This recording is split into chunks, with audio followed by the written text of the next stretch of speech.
Why would a society be so irrational? Because for capitalists, this is no longer the place that matters. This is the place that mattered in the past.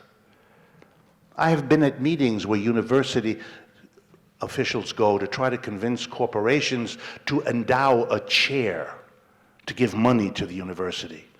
And I've sat there and watched the big corporate officials explain to the academic deans and provosts in the room, I'd love to give you a chair, but I allocated already this year's chairs. Oh, really? Where? Let's see, Hyderabad, Rio, and Tianjin. Well, why would an American corporation? Because that's where the engineers are that they want, because those are where the engineers are coming that are cheap. They don't want to endow a chair here. They don't need anything here. Or to put it differently, they don't need an engineer. They need a fitness instructor. They need a fast food worker. They need a cleaner-upper. They don't need to spend money here. Why? They don't want an engineer from here. They want cheap labor. And Americans are not cheap enough yet.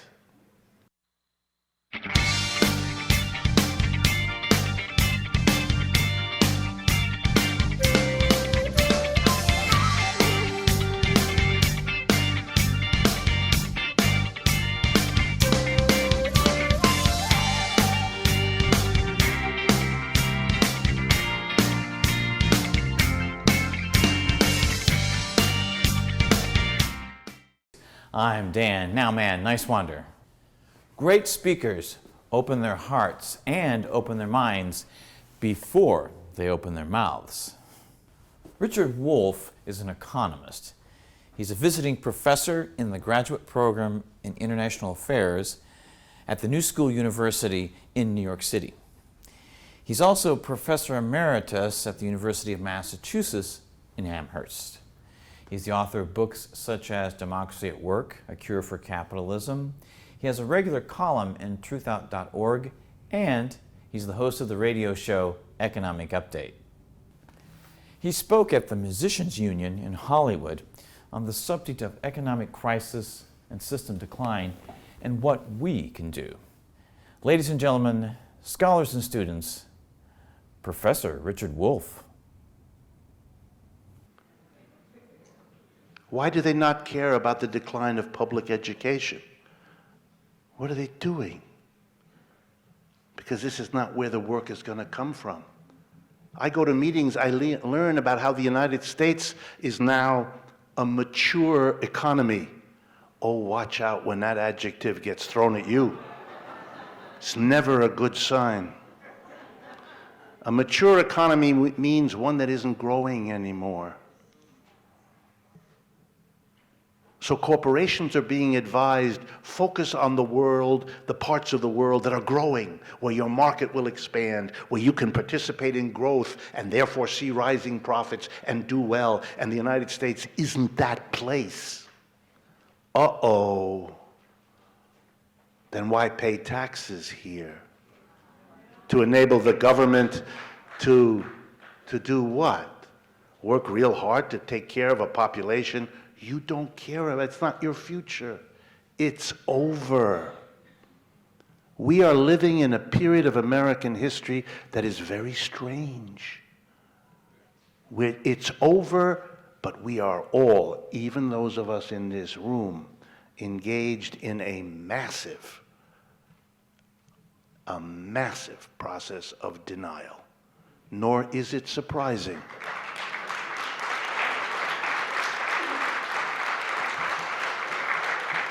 Nor is it surprising. Who would want to face the implications of what I'm telling you? Don't worry, I'm not going to leave you down. Denial is an understandable reaction to a difficult reality. Always has been. You know that from your own personal life. Think about it. So what do you do? What do you do? How do you handle a situation like this as a society? Well, you could appeal to the government. And Americans like to do that, despite what they say. The government is called in to fix things, rules, laws, regulations. And I want to hammer home, as I bring this to a close, I want to hammer home the mistake that I think that represents. A mistake I think our history teaches us. The last time our economy faced anything like the crisis we're in now was the 1930s. And as Susie mentioned before, I want to say a few words about that. In the 1930s, we had terrible unemployment. 1933, official unemployment rate 25%, more than 3 times what we have now. Terrible. No jobs, unemployed people, no taxes flowing into any government. They couldn't do anything because, like today, there's no money, there's no money. And the president who was elected, Roosevelt, in 1932, came in as a kind of centrist Democrat. Not that different, if you think about it, from the one we have now. Believed in a balanced budget, all sorts of things. But then within a year, this president really changed. Wow. And by 1933, listen to what this man did. Trying to deal with a crisis like the one we're in now, even before the long-term turning away from America had happened. He went on radio, there was no television, and he said, I'm going to create Social Security. Big smile. I'm giving everybody who's 65 years of age or older a check every month for the rest of their lives. Wow. I thought there was no money, the American people said. No, he said, don't worry about it. And no sooner was he done with that speech, he stood up, he gave another speech. And he declared the beginning of unemployment compensation. We'd never had Social Security in America before. We never had unemployment compensation. Those were created in the depths of a depression. He went on the radio and he said, I'm going to give every unemployed man and woman a check every week for a couple of years, just to make it kind of easier for you. It's not your fault. Wow. There were tens of millions of unemployed people. He was now going to give a check to the old ones, 65 and older, and he was going to give a check to all the unemployed, but he wasn't done. Within a few weeks, he went on the radio and he said, I got another plan. It turns out, it strikes me, he said, as unfair to have millions of Americans, all they want to do is have a job, work, go out to work every day, and the private corporations of this country won't provide them with jobs. It seems to me the only reasonable thing for me to do is the government should provide them with jobs. So between 1934 and 1941, he created and filled 15 million jobs. Wow. The stunning reality of American politics today is not that we're not doing that. The achievement of American politics is no one even discusses it. It's as if we've had a kind of attack of national amnesia, an illness of the brain that requires us not to know even a recent part of our own history. Well, you might be wondering, and you should, about where in the world Roosevelt got the money for Social Security, unemployment, and paying salaries to those millions of people he hired. And I'm going to tell you now, you're not going to believe it because you live in a different time, but I'm going to tell you, and I'm going to say it twice to help you believe it. He taxed corporations and the rich.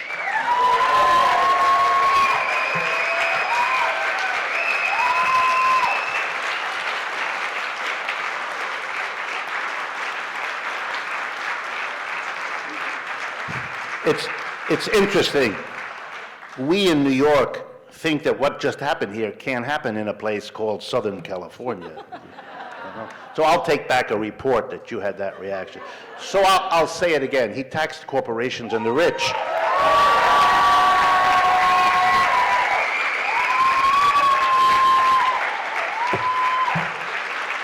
But I want, in this history, I want to give you the details.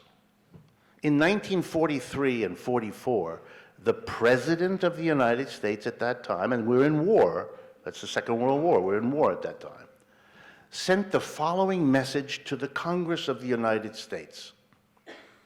He said, I want an increase in the rate of taxation on the richest American individuals. And then he proposed, and I won't embarrass you by asking how many of you did not know what I'm about to tell you. He proposed the following tax rate on the richest people: 100%. No, this is the reality. The rule was to be, here's his proposal: every dollar over $25,000 a year that any American earned, he wouldn't earn. Every dollar over $25,000, the government would take exactly all of it. You know what that's called in the rest of the world? A maximum income. Nobody would earn. By the way, $25,000 then is about $380,000 today per year. Well, you can imagine when Roosevelt's message got to Congress, the Republicans went ballistic. Many of the conservative Democrats, who are only conservative Democrats because they can't spell Republican. Sorry, I had to do that. Many of the conservative Democrats were against it too. There was yelling and screaming and all that. And then a compromise was reached. The Republicans agreed to it, the Democrats agreed to it, they passed the bill, and the president signed it. And in 1944, the top income tax bracket on wealthy individuals in America was 94%. The top income tax bracket in the United States today is 39.6%. That's a tax cut from 94 to 39. The middle class in America can't dream of such a tax cut and has never had one. Yes, unless you're Mitt Romney, and then you avoid the whole issue by going to a warm island in the ocean. That's different. But it's not just a tax on the rich that paid for all of those services to the poor: Social Security, unemployment compensation, and public sector jobs.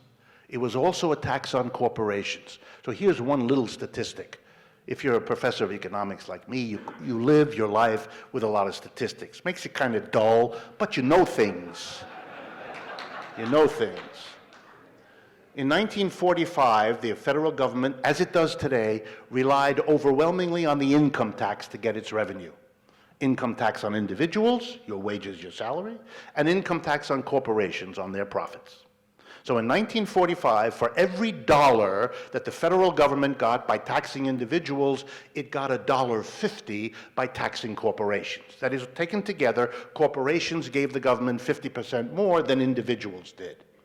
Today in the United States, for every dollar that we all pay in income tax, corporations pay 25 cents. The last 50 years has seen a shift in the burden of taxation in America, off of corporations onto individuals, and off of the richest individuals onto all of you.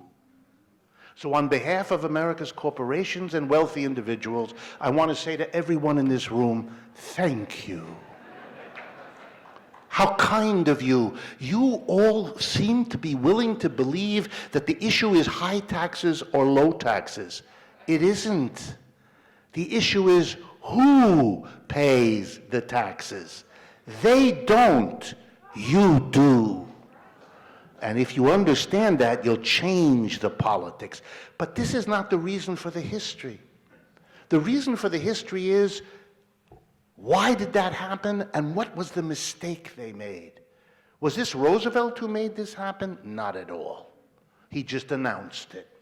What made it happen was pressure from below. Let's see what that was. Let's see what it was. First, something called the Congress of Industrial Organizations, CIO.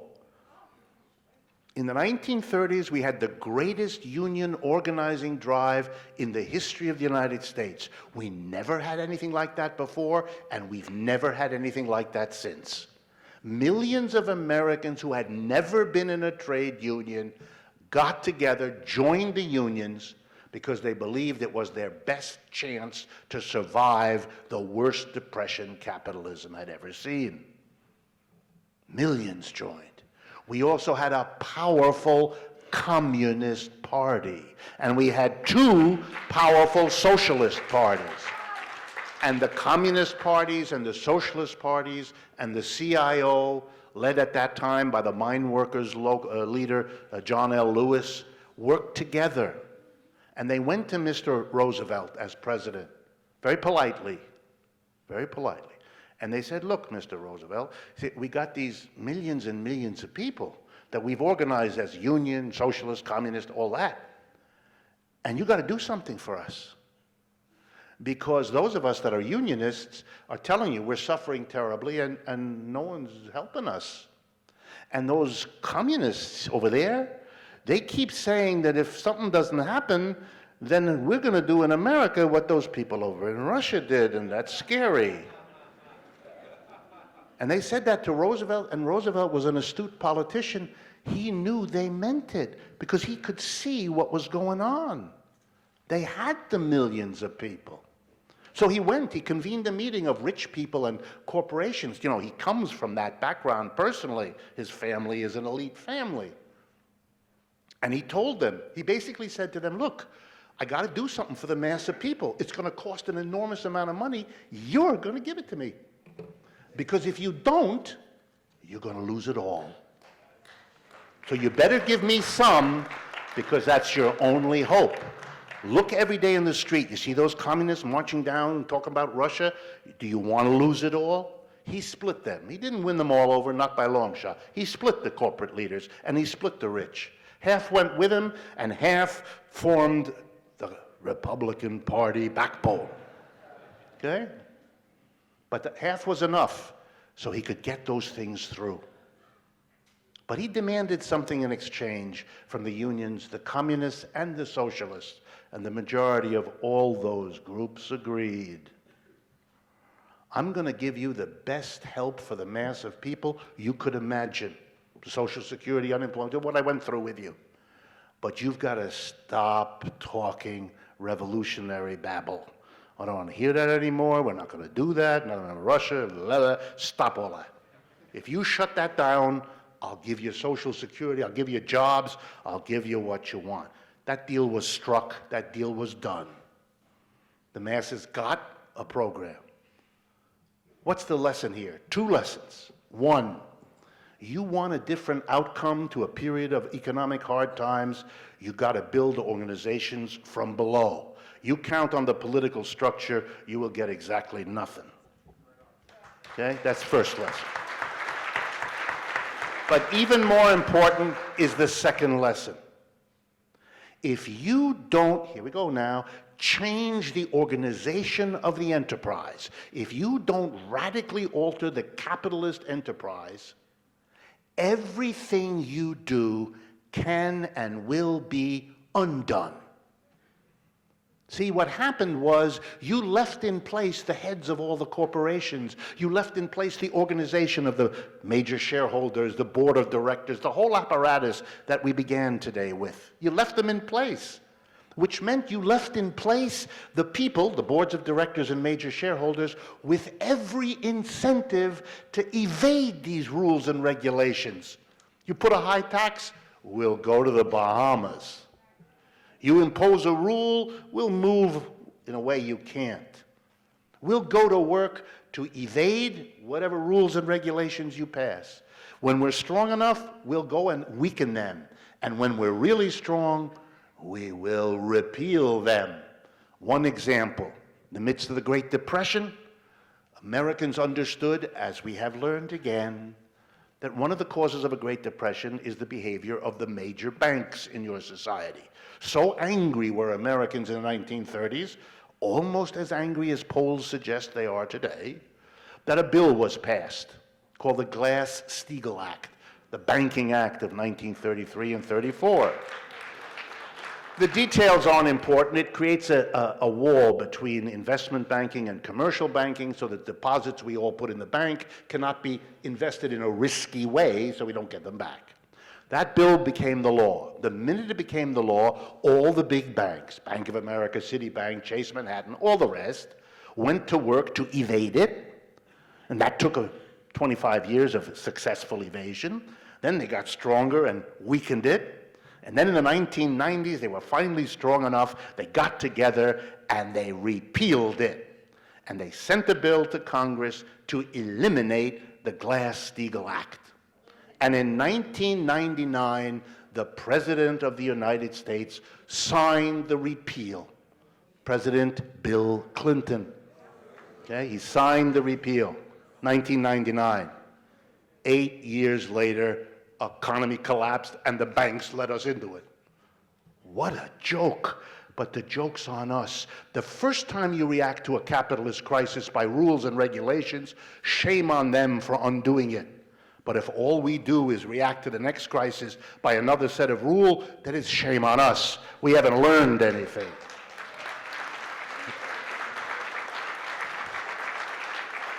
The people who run the corporations of America not only have every incentive to undo the rules and regulations, but they have the money to realize these incentives. They're the ones who get all that surplus. They're the ones who get all the profits. They have the money to hire the economists, like me, the lawyers, the accountants, all the specialists that can work with them to eviscerate the point of the law. And that's what they've done.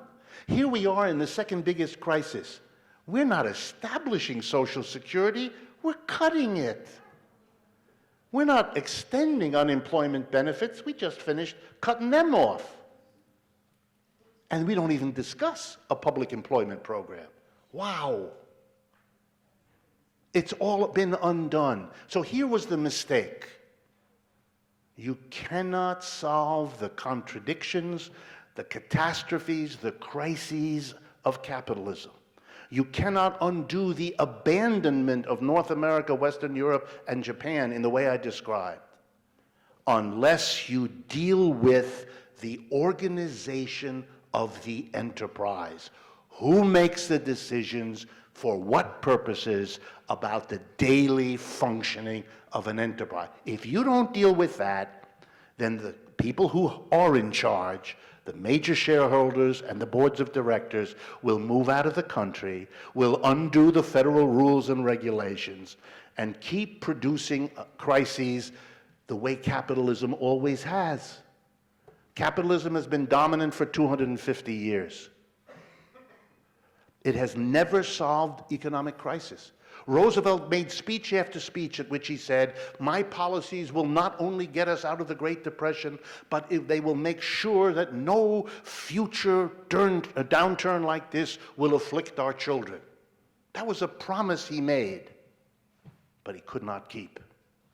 Every president since Roosevelt, including Obama, has promised the same. My policies will get us out of the downturn and will make sure this never happens again. None of them has ever delivered on this promise. They can't, because to deliver on that promise, even though they don't understand it, means to undo the system that presents us with the problem. If you lived in an apartment with a roommate as unstable as capitalism has been, you would have moved out long ago, or demanded that your roommate get professional help. Why do we accept to live in a system that works this way? Last point. Solution. The solution is to not leave in power, inside the corporation, the system that now exists there, because that was the problem. That was not changed in the Great Depression, so we're back in another one. That was not changed in a way that would prevent our cities being destroyed, our children's education undermined. Stop, we have to do that. What would it mean?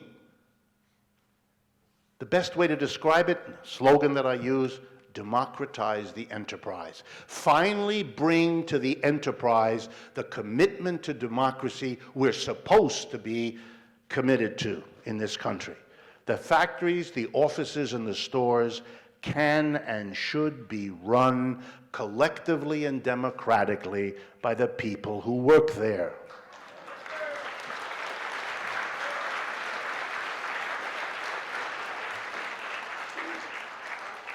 In planning my talk, I presumed you would be, by this time, if I'm any good at this, somewhat persuaded that this is a good idea. But what you would be skeptical about is how to do it, how it would work. So that's what I want to finish with. Can it work? Of course it can work. This is not some idea about a fanciful future utopia. We're talking about democratizing enterprises by doing in the general typical enterprise what has already been done in many enterprises around the world. So we know how to do it because we know it's been done and it has succeeded. It has succeeded. Here in California, there are all manner of worker co-ops in the north, in the south, and in the middle. And they're all across the United States, and they're all across the world. You don't have to wonder how to do it. Just study the way they've managed it. These are your fellow American citizens. Oh, well, then the question is, gee, yeah, but that's true. Maybe you know about the Arizmendi bakeries up in the Bay Area, some of you, who are organized this way, a group of 5 bakeries around the Bay Area. But these are small enterprises. I get that all the time. These are small. I find this very strange. I could say to all of you, you know, once upon a time, you were small. Yeah, but then I grew. So this is not very exciting. Do small companies get larger? I think so. For example, in the transition from feudalism to capitalism, every capitalist enterprise that emerged in Britain or Europe at the transition was, guess what? Small. 1 capitalist, 3 workers. 1 capitalist, 6 workers. 1 capitalist, 9 workers. Today, General Electric, 200,000 workers. Isn't that marvelous? They went from small to large. Guess what? Worker co-ops, likewise, go from small, which is how they begin, like you, and then they become larger. That concludes our segment with economist Richard Wolff.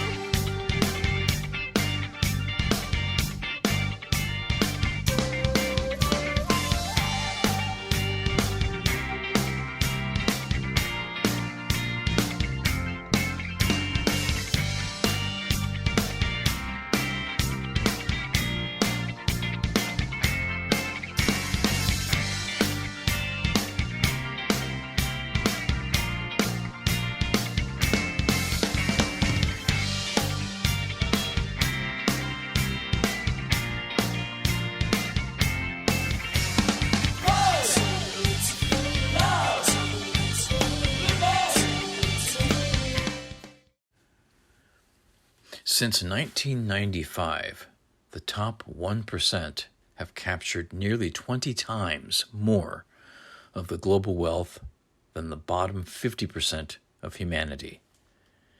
During the Occupy Wall Street encampments and protests happening in cities all around the world in the fall of 2011, the messages of this inequality, which included, "We are the 99%, were received very favorably by millions of people worldwide. This core message was also the main part of the inspiration for the very popular movement of 2 presidential campaigns of progressive and self-proclaimed democratic socialist Senator Bernie Sanders from Vermont, who was the only candidate attracting tens of thousands of supporters all around the United States to rallies even in more conservative states during the Democratic Party's primary season from 2015 to early 2016. While some will say the outcomes of the Democratic Party primaries in 2016 and the general elections in 2016 and 2020 were decided democratically, there are many who also feel that all of these outcomes are debatable and that the democratic process was somehow rigged. During Donald Trump's presidency, he lowered the already low tax rate on the richest U.S. Americans, which was 39.6%, originating during the Bush II era, down to 21%. The world's richest 1% now have more than twice as much wealth as 6.9 billion people on the planet. The CARES Act here in the United States in 2020 gave trillions of dollars to the owners of essential businesses in the United States alone due to the pandemic lockdowns. From March 2020 to November 2021, the wealth of the 10 richest men, including Bill Gates, Warren Buffett, and Jeff Bezos, has doubled, while the incomes of 99% of humanity are worse off because of COVID-19. This was the largest transfer of wealth to the top in history. In Part 4, Professor Richard Wolff talks more about worker cooperatives, their history, and how more cooperative enterprises being created in our world are a major part of the solutions to this massive wealth and income inequality that has been created in our global economic system over time.